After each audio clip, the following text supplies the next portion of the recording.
Hi, Mountain Real Estate Professionals. It's Paul LaFontaine from Majestic Mountain Movers, here to talk a little bit about how to wow your clients and help them with a portion of the sale of a house that isn't that much fun, which is moving. I want to give you a couple tips, and hopefully you can help your clients out. And I meet a lot of you out in the field where your clients, because they're second homeowners or because they're not available, ask you to step in and kind of meet me at the house to do the estimate.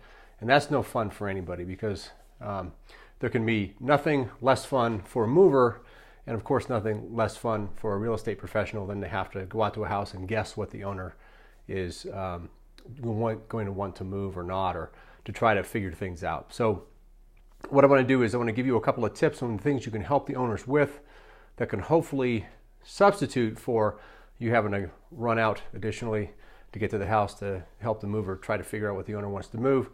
And in addition to that, to bring value to your clients, because ultimately you want to wow them, you want to have them feel taken care of, and want the transaction to be successful. Because ultimately we know that you're in the business of real estate transactions, bringing together a buyer and a seller, making sure that the property for sale looks great, it's in its best condition, making sure all the paperwork's in order, the valuations are in order, all the very difficult process of getting a house sold is in your wheelhouse.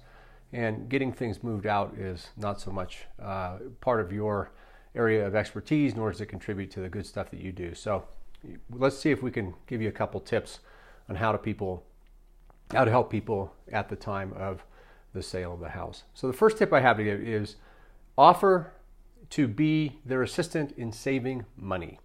There's lots of elements of moving that are certainly stressful. One of them is cost. And so if you can provide them information that helps them steer through ways that they can save money, that will certainly position you as a valuable assistant slash expert, but also hopefully will relieve you of some of the more mechanical burdens of having to go out to the house and take care of walkthroughs and things like that. So there's ways that you can save money on a move that you can advise your clients that are pretty straightforward. And the first is timing. So a moving company, as you can imagine, has ups and downs in terms of available crews. You know, on a Tuesday, we might have every crew and then some booked, and on a Wednesday, we might have one crew available.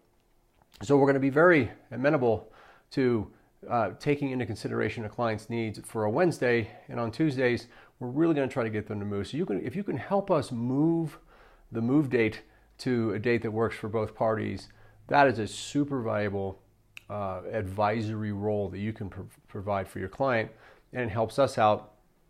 And in consideration of that, we'll certainly look at things like flexibility, availability, price, those types of things. So the first step is to advise your client on how much flexibility they have relative to their close date and their move date. Super important.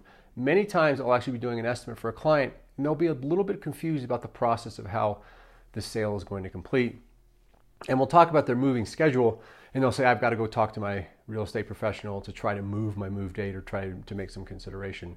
So wouldn't it be more productive if you were in that conversation up front and we were all working together to find a date that actually worked for them, for you to close the transaction, of course, for us in terms of our available crews, so that we could actually give them some consideration and price. That helps them save money. A second way that you can help is to help them in their transition, because a lot of times, as you know, you certainly know more than we do, that transactions don't line up exactly. So there might be a couple of days ahead of time where one house is going to close, and then they have 2 days until the next house closes, etc. So if you work with them and you reach out to a mover that can do a hold time, you can sometimes negotiate with us the hold time of a couple days, and that relieves a lot of pressure for your client. It relieves pressure certainly for your transaction, and it allows us to secure the business in a way that the client is not trying to make a square peg fit through a round hole in terms of timing. A lot of times we'll have clients will say, we want to close on one house in the morning and then move in and sleep in the next house that night. And as you know, just doing paperwork alone can be complex. There can be things that sometimes delay your process. And so any sort of flexibility that you can build into the schedule with your client certainly helps us, Because if we're under the gun and you're under the gun, then we're probably going to have something go wrong, and that doesn't work for all of us. So working with us in terms of transitions, one thing to negotiate in terms of saving money certainly is hold times. Maybe hold it for a day or two. What we can do is set a truck aside and hold those goods, and talk to your client about, maybe staying one night in a hotel or an inexpensive Airbnb is not a terrible thing, and it's not the end of the world.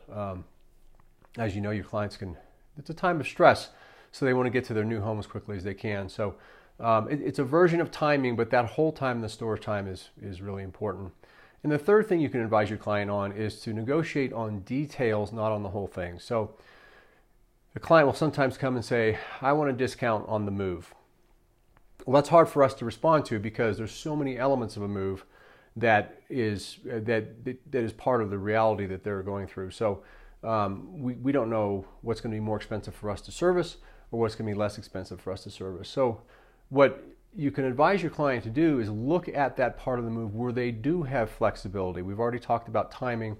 Another thing would be packing. So if they're super organized folks and they could pack some things themselves, well, that really helps the budget, and it helps us actually organize things, and we can throw in some free materials that they can use to pack.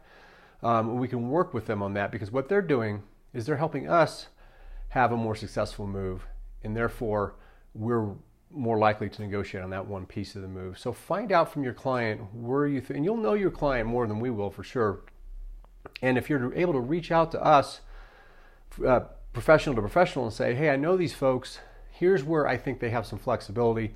Can you help them on packing, on timing, on storage? These are all areas that you can guide us to help your client, and we can get together with the client in a way that's going to help you complete your transaction more effectively and help them save a little bit of money.